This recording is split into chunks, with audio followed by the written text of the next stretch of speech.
네, 안녕하십니까. 국민건강보험 일산병원 홍기표입니다. 발표할 기회를 주셔서 감사드립니다. 제가 말씀드릴 내용은 사피노스페인의 리플러스가 있는 그 CEAP 클리니컬 클래스의 C0S, C1S 환자에 있어서 사피노스페인의 그 인베이시브 트리트먼트로 어블레이션을 시행했을 경우에 클리니컬 에피커시, 임상적 효용성이 어떨까에 대한 그 연구입니다. 인트로덕션을 보겠습니다. 일반적으로 베리코스 베인의 인베이시브 트리트먼트는 증상이 있는 C2 이상의 클리니컬 클래스에서 인디케이션이 되고 있습니다. 근데 사피노스 베인 리플러스가 인컴피턴트 사피노스 베인이 있는 CEAP 클리니컬 클래스 C0S, C1S에 대해서는 명백한 그 크리티컬 가이드라인은 없고 대체적으로 간섭적으로 컨서베티브 매니지먼트를 하도록 권고를 하고 있습니다. 그래서 이러한 상황에서 인컴플레트 사피노스페인이 있는 CEAP 클리니컬 클래스 C0S, C1S 환자에 있어서 사피노스페인에 대한 어블레이션을 시행했을 때 임상적 효용성은 어떨까에 대한 그를 알아보고자 연구를 시작하게 됐습니다. 2015년 2월부터 2019년 12월까지 사피노스페인의 리플러스가 있는 C0S와 C1S 환자에 대해서 수술이나 레디오프리큐스 어블레이션을 시행한 환자를 대상으로 하였습니다. 과거에 정맥류 수술을 받은 사람들은 배제하였습니다. 리플러스는 디스탈의 매뉴얼 컴프레션과 디컴프레션을 시행해서 0.5초 이상의 레트로그레이드 플로우가 지속이 되면 리플러스가 있다고 판단을 하였고, 인컴플레트 사피노스페인의 어블레이션은 엔도비너스 레디오프리큐스 어블레이션 또는 모디파이드 서지컬 트리트먼트를 시행했습니다. 모디파이드 서지컬 트리트먼트는 이제 컨벤셔널 서지컬 트리트먼트와 달리 네오바스큘라이제이션을 줄이기 위해서 사피노페모럴 컴플리언스, 즉 슈퍼피셜 에피가스틱 베인이나 페로니아 베인을 세이브하고 그 이하에서 디비전하고 스트리핑을 한 경우를 말합니다. 전체 37명을 대상으로 해서 48림스에 대해서 시행을 했고, 남녀 성비를 보면 남자는 6명 16.2%고 여자는 83.8%로 31명이었습니다. 민 에이지는 50세였고 레인지는 21세부터 83세였습니다. CEP 클래시피케이션을 보게 되면 C0S가 11명 22.9%, C1S가 37명으로 77.1%였습니다. 사피노스페인의 분포를 보면 스몰 사피노스페인이 25개로 52.1%, GSB가 23개의 다리로 47.9%를 차지하였습니다.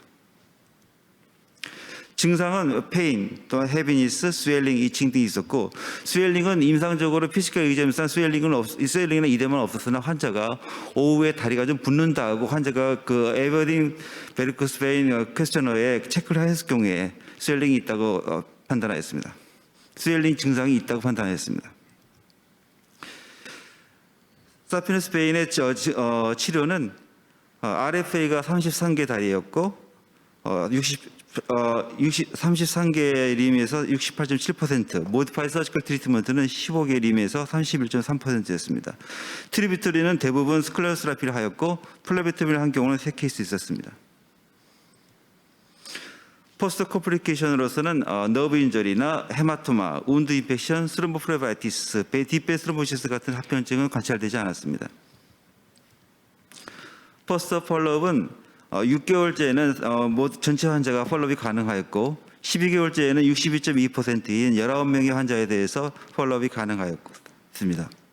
6개월과 12개월 때 듀플렉스 울트라사운드 검사를 했을 때 그 네오바스큘라이제이션이나 리캐널레이션 소견은 관찰되지 않았습니다. 그 환자의 설문조사 결과를 봤을 때 비너스 클리니컬 시비리티 스코어 또는 에버딘 베리코스 베인 퀘스처너를 검사해 봤을 때 서저리나 RF에 관계없이 모두 다 수술 전에 비해서 수술 후에 스코어가 많이 향상된 소견을 보여주고 있습니다.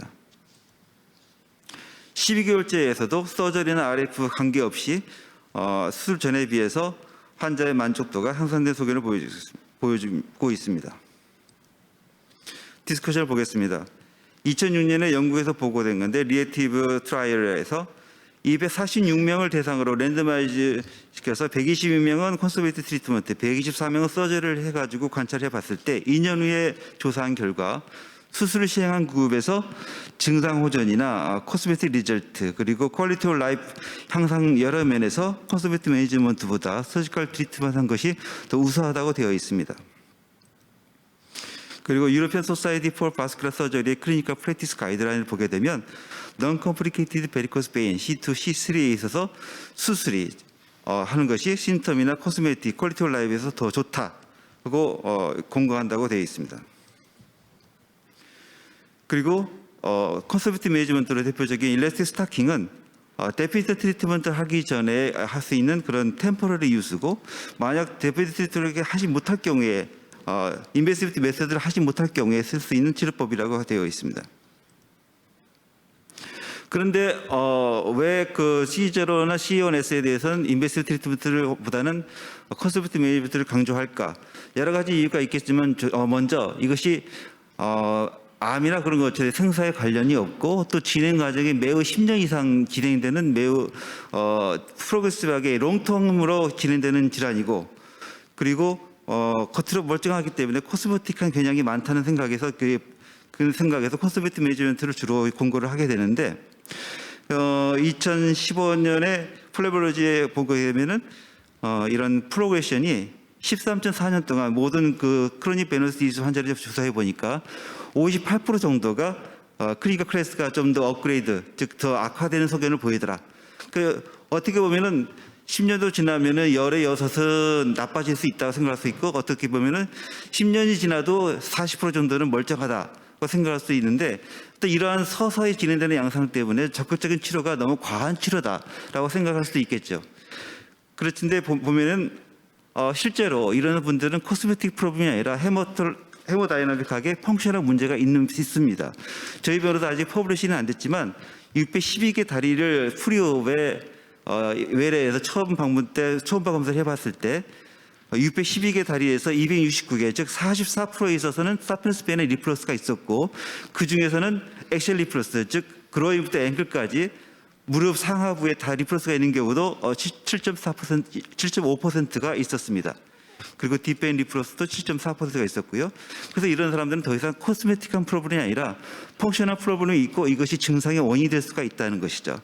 그럼에도 불구하고 코스메틱 매니저를 고집했을 때 그거를 컴플라이언스, 그거를 환자분이 계속 지탱하고 뭐 컴프레션 스타킹을 계속 신는다든가 약을 계속 먹는 것도 하기 그렇게 쉬운 것도 아닐 뿐더러, 이러한 것들이 병의 진행을 차단하거나 그 병의 재발을 막는다는 그런 명확한 근거 자료도 아직까지 보고된 바는 없습니다.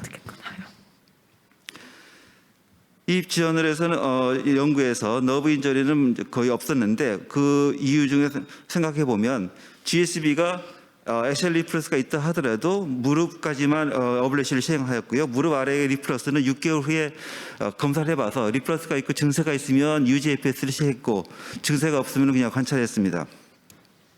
없어지는 경우도 절반은 됐고요. 스몰 사피노스 베인은 먼저 시술하기 전에 초음파를 봐서 스몰 사피노스 베인과 슈랄러브의 거리가 1cm 정도 떨어진 경우 그 포인트에서 어세스를 시행했기 때문에 슈랄러브 인저리는 관찰되지 않았습니다. 그리고 스트리핑 했을 경우에 헤마토마도 거의 보이지 않았었는데, 그 이유를 생각해 보면은 스트리핑 하기 전에 옛날에 트라이베스를 할 때 일루미네이터 기다란 게 있는데, 그걸 사용해서 그 스트리핑 트랙을 미리에 따라 그 트랙에다가 인서션 해가지고 콜드 셀라인, 에피네프린 믹스한 콜드 셀라인을 튜머 센터에 인젝션을 하고 스트리핑을 했고요. 그 다음에 나중에 그 꺼지를 말아서 롤링으로 쭉 짜서 3번 짜서 빼준 다음에 컴프레션 드레싱을 하루 동안 했습니다. 이런 것들이 아마 헤마토마 발생을 억제하지 않았을까 생각됩니다. 그리고 포스트 컴프레션은 RFA는 일주일에서 9일 동안 했었고, 첫 48시간은 이센트릭 컴플리케이션, 모디파이 서지컬 트리트먼트는 하루 동안의 그 컴프레션 밴디지를 하고, 그 다음에 7일 동안 스타킹 신었습니다. VCS와 ABBQ 모두 다 향상된 소견을 보여서 이걸 봤을 때 얼리 인베시브 트리트먼트 했을 경우에 환자 C1S와 C0S 환자들의 퀄리티 오브 라이프를 좀 향상시키는 결과를 가져왔다고 판단이 되고요. 이 연구의 리미테이션은 레트로스펙티브 스터디이고 그 환자 케이스가 비교적 작다는 것입니다. 그래서 라지 스케일 랜드마이즈 프로스펙트 스터디가 만약 규명하려면 필요하겠지만, 이번 연구의 결과를 봤을 때 증상이 있는 사피엔스 베인의 리플러스가 있는 C0S나 C1S 환자를 대상으로 사피엔스 베인의 인컵 어블레이션을 했을 경우에 퀄리티 라이프를 향상시킬 수 있다고 생각되어집니다. 이상입니다.